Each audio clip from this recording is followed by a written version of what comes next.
Alright, next morning, did my 10, made it to the plant, did my 10, waited on the phone call, go unload, get that off, and turn around and go get that backhaul. Talk to you later.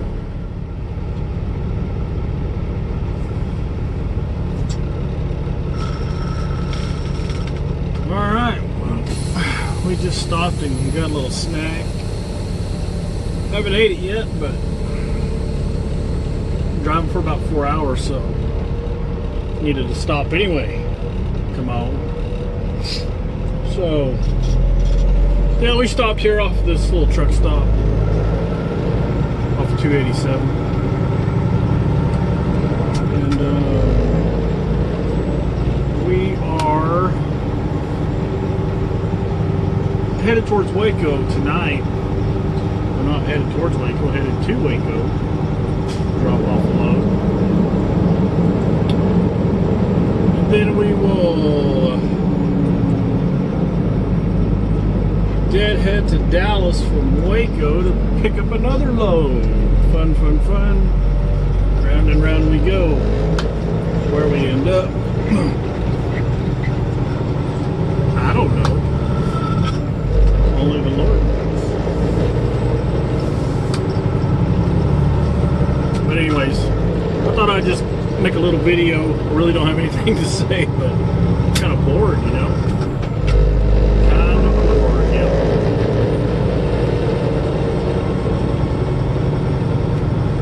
But we got in there, that one truck stop that we just went to. I mean, it only has, really, it only has that one row of parking for trucks as you go in there. The spot's pretty easy to park in unless you get one that's in front of the scales. Then you have to know how to set your truck up right. You know, so it'll be easier for you. And there were when I pulled in there were a few spots available there in front of the scales.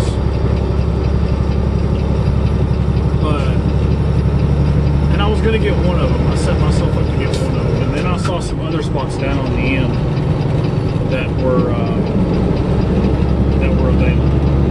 And that was just a straight backup for my truck. I just had to pull. As far as the setup for backing into the parking space, it was just a straight backup. So I set myself up. I went down there to that. Set myself up for the straight backup. And backed into the easier one. And if you're going to drive a truck, I mean, it's a lot better if you try to get the easier spots in a truck stop. And, when you go to the shipper or receiver, they tell you what door they want you at, so you really don't have a choice there. As far as truck stops, man, I've seen truck stops with real easy parking places to get into. And some people pick the hardest spots to back into. And it'd be a lot easier on yourself if you just pick the easier spot. And that's what I did. It's no problem. I just backed straight up in there. Went in to get me a sandwich for dinner, and these were facilities, of course, and went back out, washed my windows, had some clean windows for the night drive. But of course they'll get pretty buggy by the time I get down to Waco. I think I'm like, well, my GPS says I'm making like 3 hours away, so still have a ways to go, but about 3 hours will pass by pretty quick. It usually does. 3 hours is kind of nothing in driving unless it's night, it's like at 2 o'clock in the morning. Then that 3 hours turns into a long time. I've had to do that for this past week. That's why I haven't filmed a lot of driving this last week, is because a lot of my driving was at night. It was making me tired. I had to drive to ever since, when I went there to get that load in Springdale, Arkansas. I had to leave there at 10:30 at night after I got my load. So that just put me on that schedule for driving at night for some reason. And I've been doing that for a week. And I'm pretty tired of it. But today, we're gonna shut down pretty early, somewhere around 10 or 10:30. So it's not gonna be too bad. But again, I load. By the time I get my load's not. It's not. I don't have an appointment to pick up my load till. I think my appointment's 3:30 tomorrow afternoon. So we'll be driving at night tomorrow too. Maybe. But it's all good. Do what you got to do to get the job done. I mean, most of my meat loads that I get, I mean, they're day loads. It's like this one, I picked it up. I picked this one up last night. I was lucky that it was ready. And I went and parked it into the house. So, or did I? No, I didn't go to the house. I went and parked it and stayed in my truck because it was so late. By the time I shut it down, it was like 3:30 in the morning. So, yeah, just let everybody sleep. I slept in my truck, woke up in the morning, and then I did go home and take a shower though. And got that taken care of. Made breakfast for everybody. Took a shower, not in that order, and oh yeah, we went out and voted too. We got my stuff ready again, put it in the pickup, and we went and found a early voting place. Voted, so I'm not telling you who to vote for. Just get out there and vote. Exercise your right to do that, and that's why we have the freedoms we do. That's why you should exercise it. Get out and vote. We did an early vote. Got it out of the way. So we're good now. I had to do it while I could, because I never know when I'm going to be home. It's not like, I mean, most of the time, yeah, I'm off on the weekends, because if I go to if I'm working during the weekday and I come up to get another meat load, on Friday or Saturday, it's kind of hard to get a meat load on the weekend. So usually I'm off on the weekends either. Well, to me, I consider the weekend. I know people will disagree with me, but I consider the weekend, because of my job, Friday, Saturday, and Sunday. So I at least get part of the weekend off. I think a good example is this load here. I mean, today is Thursday. Dropping this off on Waco on Friday morning, and picking up a backhaul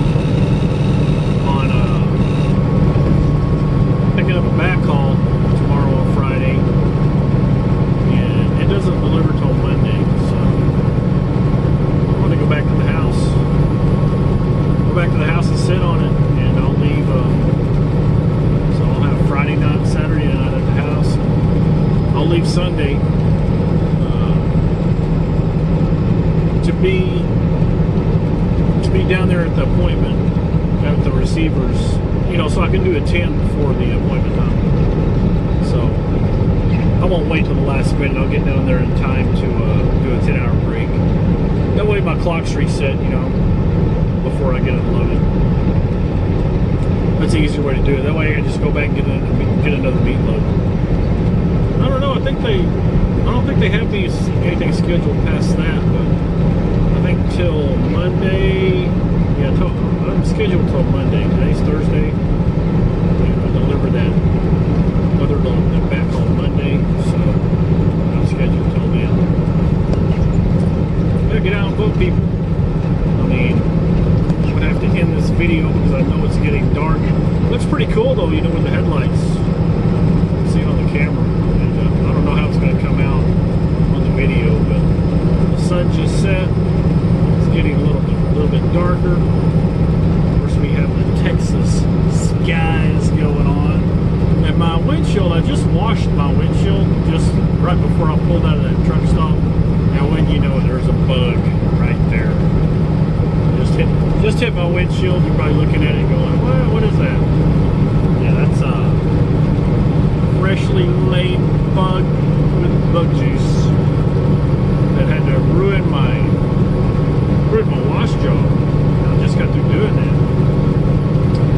But hopefully it won't get too covered up. If not, if it does, we'll just have to stop again and wash the windshield again. It's a life of trucking. Life of a truck driver driving a truck is keep that windshield clean, driver, because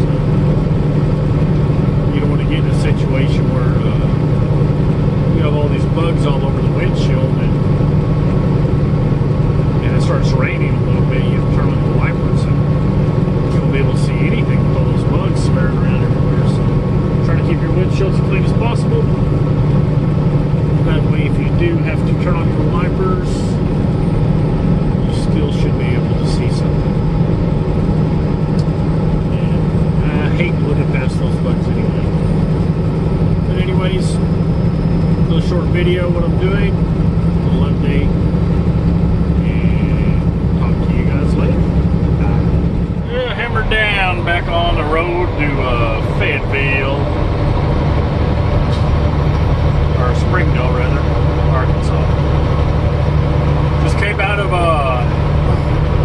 east of Dallas this morning. Had to go back into Dallas. Go up 75. That's the quickest way to get over here. So I was down on 20. So they're going to go up here, give me another load, and back down south.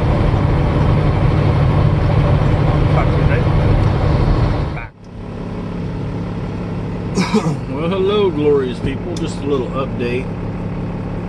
Took a load down to Lubbock. Got that delivered. No big deal there. I'd been there before. Been at that receiver before. There were a few trucks there, and something funny that happened down there. We usually park on the street at this one receiver, so there will be probably, anywhere from 5 to 10 trucks waiting to get in, and everybody has to park on the street. Nobody bothers us, but there's this sheetrock company that's across the street from us, and the parking's pretty tight because there's not a lot of room on that street. You don't want to park in front of driveways and stuff, so there's a limited amount of spaces that you can park at. Anyways, I was parked in front of that sheetrock company's drive. I wasn't blocking it, but I was in front of it, probably about 20 feet. But anyways, there was enough room for a truck to get behind me, but they would be blocking the drive if they pulled it behind me.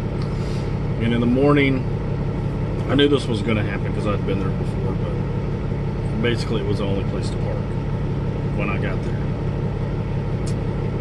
But in the morning, I heard a knock on my door about 5:30 in the morning, and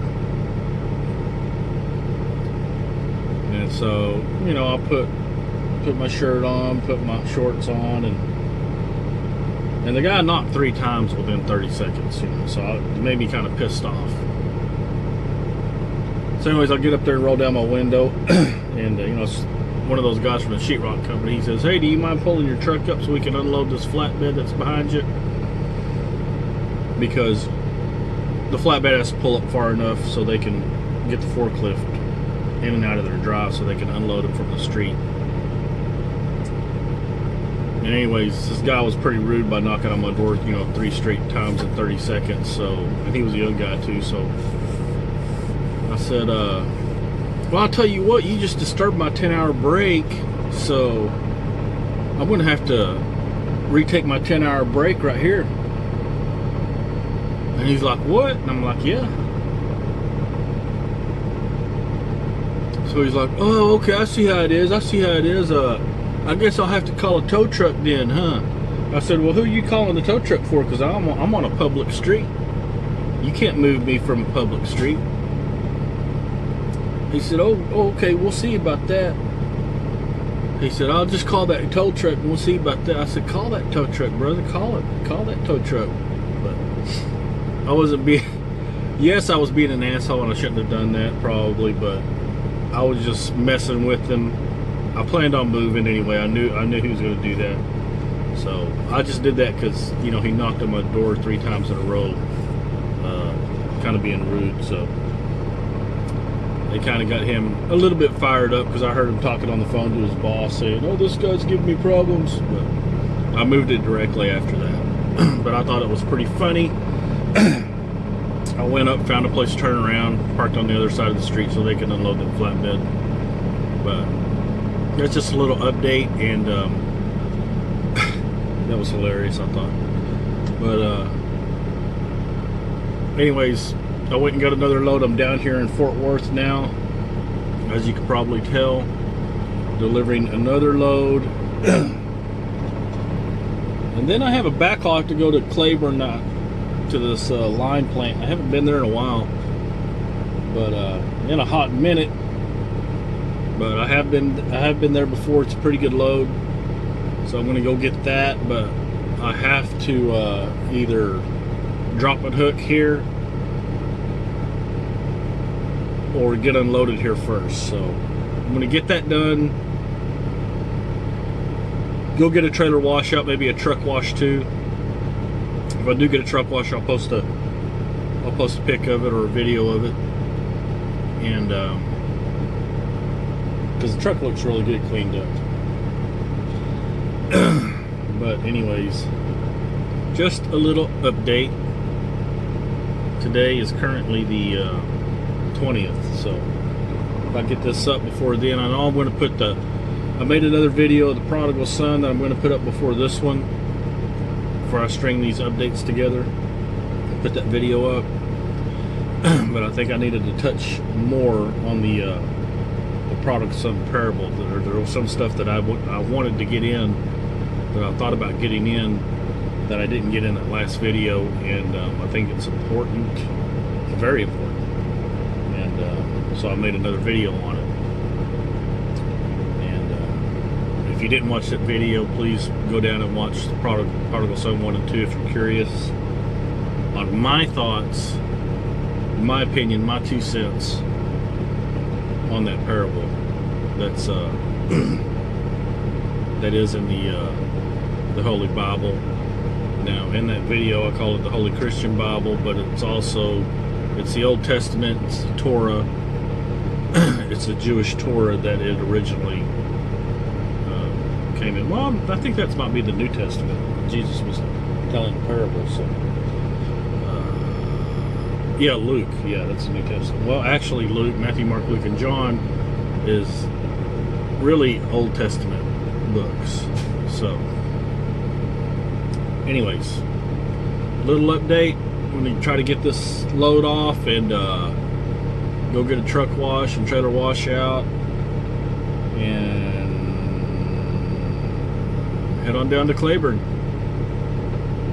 And hopefully everything will go okay down there, and we'll get that back haul. It's going to West Texas, so that's where I'm headed. And catch you guys later. Have a great afternoon.